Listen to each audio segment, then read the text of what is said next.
Yes, this is UncleTboxing. We're at the Dubai weigh-in, and lovely to meet both of you again. Well, I met you yesterday, was it? Yeah, 2 days ago, and then first time with you, Frank. Interesting card against Tete. Sorry, before you start, I spoke to him yesterday. He told me he's actually cousins with Richard Latte. Did you know that? Who Ebenezer is? Yeah. So he's coming for family revenge, Yes. is he? Well, we'll see. We'll see what happens. You know, he's up against, I think, the best young heavyweight in world boxing, and I wonder what advice his cousin gave him. And the only advice he could give him is, "Mind he don't catch you with those big bombs." Going down on the card, Archie against Declan. How do you see that fight? How do I see? How do you see the fight against Archie Sharp and Declan Garrett? It's a tough fight. I mean, Archie's favourite. He's got home advantage, but Declan's he's a real tough competitor, and I think it's going to be the fight of the night between the two of them. He seems to be very confident, this fella. Boxers are confident. You know, they both fancy it. At the press conference yesterday, they both showed they was up for the fight, and that's great again for the fans, because if they're both confident, it means they're going to come out and they give their all. But unless it's a draw, there'll only be one winner. We're looking forward to it tomorrow night. What do you expect from Nicola Adams in this fight? Well, she's been out for nearly a year now due to different circumstances. She's defending the title that she got elevated to, world title that she got elevated to from being the interim champion due to the champion's inactivity. So she's now defending her title. It's her defence. She's got to look good. She's got to come out and make a statement. She's in with a tough opponent.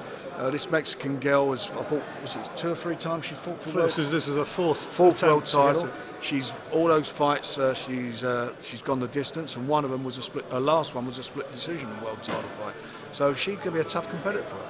She's 6 years younger than Nicola, and she's had much more experience than Nicola as a pro. You're obviously a man with experience, and you've seen a lot of boxers come up.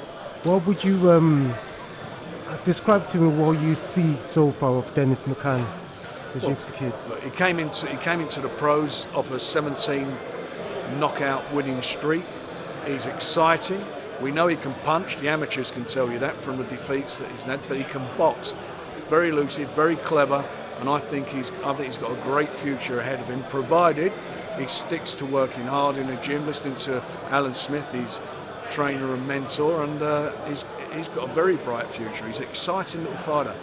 I'll tell you who he reminds me of a little bit. I mean, I've been around in this game commentating long enough to remember when Frank brought Nazim Hamed through, and it's a similar kind of excitement that I see when I see Dennis. And confidence. He's cocky, confident, and he's clearly got a lot of ability. He can clearly. fight. He can definitely fight. No doubt about that. Alan Smith is I'm noticing he's gathering a lot of good amateurs now. There's a new guy called Elliot Will he's just got, and he's got another one fighting on the undercard, Sam Knox. We got some great young fighters who have signed with us, and the future's looking very bright and rosy as far as they're concerned. Provided all keep winning, but they're good quality young fighters, and they're all very much infused about working with Queensbury, being promoted by Queensbury and being on BT, so they're going to get great exposure, and for them it's all onwards and upwards. I'll tell you an exciting guy on the card who I'm looking forward to seeing again is Willie Hutchinson. Yeah.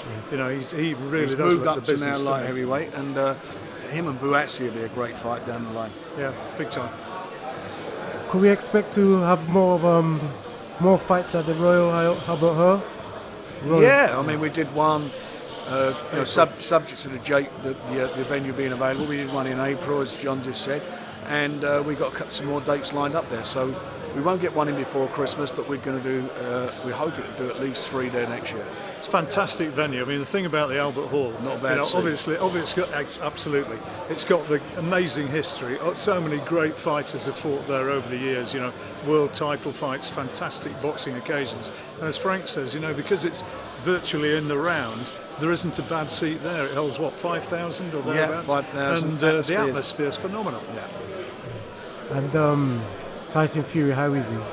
He's okay. He had his stitches out on Monday, and he's just now got to take it easy, let the wounds heal, let nature take its course, and if it all goes to plan, he can resume training sometime late November, early December.